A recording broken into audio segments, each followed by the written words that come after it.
என்னங்க உங்களை தேடி யாரோ வந்திருக்காங்க. அடடே நீயா? என்ன சொன்ன? யாரோ வந்திருக்காங்களா? அது யார் தெரியுமா? நம்பர் 1 என்னுடைய முதல் சம்சாரம். 20 வருஷத்துக்கு முன்னாடி நீ என்ன பார்க்க வந்திருந்தீனா உன்னை பார்த்து இதே தான் அவளும் சொல்லிருப்பா. போனா இது யார் தெரியுமா? என்னோட லேட்டஸ்ட் நம்பர் 3.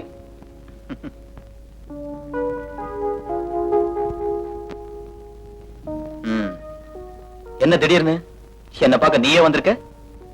இது யாரு? உன் பொண்ணா? நம்ம பொண்ணு.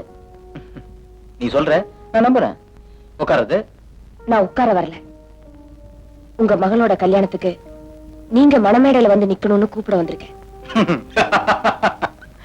பாப்பா, உன் பேர் என்னம்மா? வி மீரா.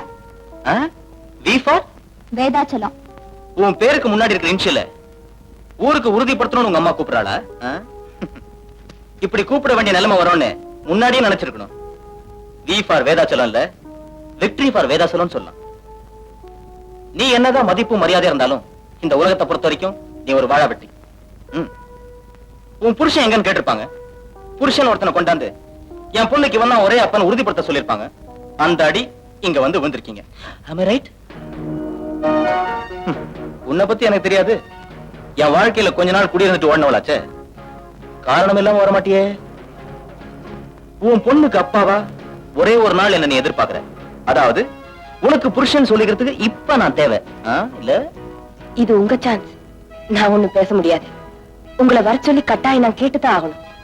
ஒரே ஒரு நாள் என்ன உன் தங்கச்சியோட பார்த்ததுக்கு என்ன துளி சொல்லுங்க. 19 வருஷம் என்று 365 நாள் நீ என் கண் பார்வையில இல்ல. நீ எங்க இருந்தியோ, என்ன நடந்ததோ யாருக்கு தெரியும்? அப்பெல்லாம் இந்த அப்பா இவளுக்கு தேவைப்படலையா? ஆம்பளை எல்லாம் பொம்பளைங்களை ஒண்ணும் செய்ய முடியாதுன்னு தெரிஞ்சுதான் ஆண்டவனே அர்த்தநாரியா நின்னான். ஆமா, கட்டின சேலையோட வீட்டை விட்டு வெளியே போனவ இப்ப கம்பெனி அதிகாரியா வந்திருக்கன்னா பேக்ரவுண்ட்ல யார்கிட்டயாவது பல்லு இழிக்காம இருந்திருப்பேன். என்னைக்கும் ஆணுக்கு ஒரு படி கீழே தான் பெண், மேல இல்ல. என்னமோ நீ உத்தமி, நான் குடிய கெடுத்தவன் ஊர்ல சிம்பத்தி கெயின் பண்ணல. இப்ப என்னாச்சு? வெக்கத்தை விட்டு படியேறி வந்த. என் கண்டிஷனை நான் சொல்லிடுறேன். என்னைக்கு உன் பொண்ணுக்கு என்ன அப்பனா வர சொல்றியோ அன்னைக்கு நீ எனக்கு பொண்டாட்டியா வரணும். பெர்மனண்டா இல்ல, சேம் கண்டிஷன். ஒரே ஒரு நாள் மட்டும். பழச மறக்க முடியல. வயசு பொண்ணு பக்கத்துல இருந்தாலும் நீ கூட வயசு பொண்ணாட்டும் பாலிஷ் பண்ண தங்க விக்கிற மாதிரி தளதளன்னு இருக்க. பகல்ல நான் வரேன், ராத்திரில நீ வர. ஓகே? Stop it!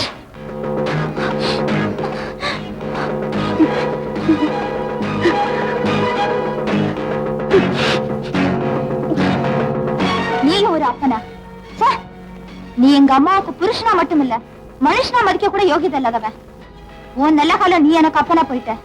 ஒரு பவித்திரமான நெருப்பு துண்டை பார்த்தா இப்படி நான் கூசாம பேசுறேன். என் கழுத்துல தாலி ஏறணும்னு அவங்க கழுத்தை புனிய வச்சுக்கிறாங்க. மிஸ்டர் வேதாச்சலம், உங்க ஒரு நிமிஷம் வெறியில பிறந்தவதான் நான். எந்த லாக்கு இந்த உத்தமையை இப்படி பேசுச்சோ அதே நாக்க கூடிய சீக்கிரம் பேச முடியாம இழுத்துக்கும். நீ வீதியில தெருநாய் மாதிரி கிடக்க போற. வாமா, என்ன வாமா போலாம்.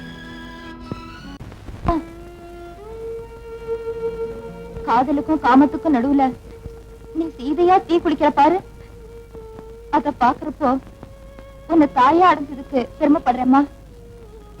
அம்மா, எனக்காக போகக்கூடாத இடத்துக்கெல்லாம் போனீங்க, கேட்க கூடாத வார்த்தைகள் எல்லாம் கேட்டுக்கிட்டீங்க. என்னால உங்களுக்கு ஏற்பட்ட அவமானத்துக்கு என்ன மன்னிச்சிருங்கம்மா. அம்மா, எனக்கு காதலும் வேண்டாம், கல்யாணமும் வேண்டாம். இத்தனை வருஷமா அப்பனால குனிஞ்சு தலை, மகளால நிமிர்ந்தம்னு கனவு கண்டு உன்னை விட எனக்கு எதுவும் பெருசா தெரியல.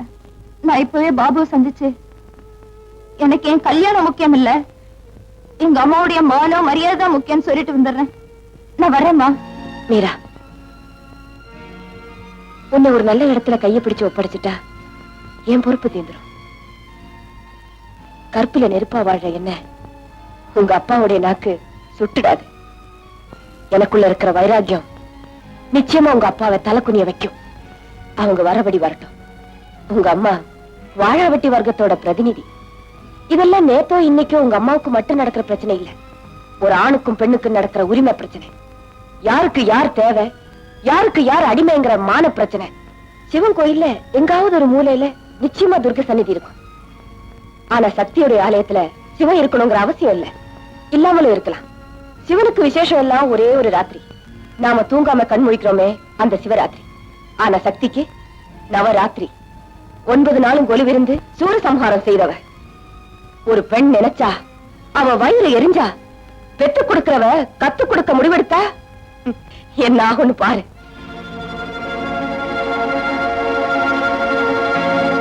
உனக்கு நடக்க போற கல்யாணம் தான் எனக்கு நடந்த கல்யாணத்தோட கடைசி அத்தியாயம். இந்த போனா கேள்விக்குறி இல்ல, முற்றுப்புள்ளி. நீ போ. வாங்க வாங்க. உட்காருங்க உட்காருங்க. சோமு, நீ அவங்களோட பேசிட்டு நான் அம்மாவை கூப்பிடுறேன். சரி.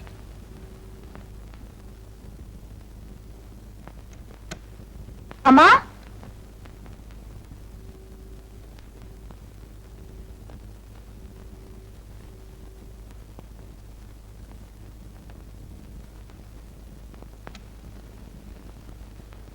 அம்மா, அம்மா.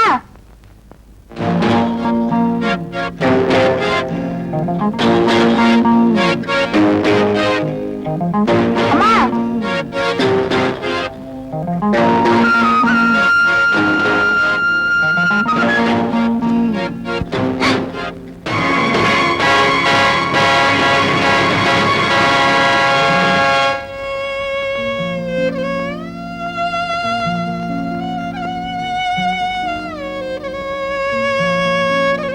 அம்மா,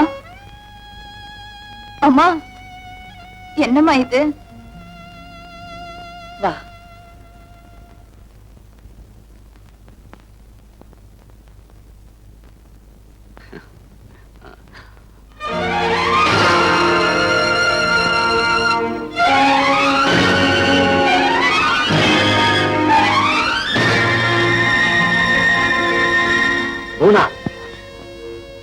நானும் அவரும் பிரிஞ்சு பல வருஷங்கள் ஆச்சு. எங்களுக்குள்ள எந்த தொடர்பும் இல்ல. நீங்க எல்லாரும் கண்டிப்பா என் கணவர் கல்யாணத்துக்கு வந்து கன்னிகாதானம் செய்து கொடுக்கணும்னு சொன்னதுனால அவர் விலாசத்தை தேடி பார்க்க போனேன். ஆனா அவர் அங்க இல்ல, இறந்து போயிட்டாரு. அவர் இறந்து 6 மாசம் ஆச்சுன்னு இப்பதான் எனக்கு தெரிஞ்சது. என்ன செய்யலாம் நீங்களே சொல்லுங்க. அம்மா, நான் ஆச்சாரக்காரிய தவிர அவசரக்காரி இல்ல, ராட்சசி இல்ல. புருஷன் இறந்துட்டா யார் என்னமா செய்ய முடியும்? நடந்ததையெல்லாம் மறந்துட்டு ஆக வேண்டிய நல்லதை பத்தி பேசுவோம். அடுத்த வெள்ளிக்கிழமை நாள் நல்லா இருக்கு, அன்னைக்கே கல்யாணத்தை வச்சுக்கலாம். மத்த விஷயங்களை புண்ணிய கோடி சட்டை கலந்து பேசிக்கிறோம்.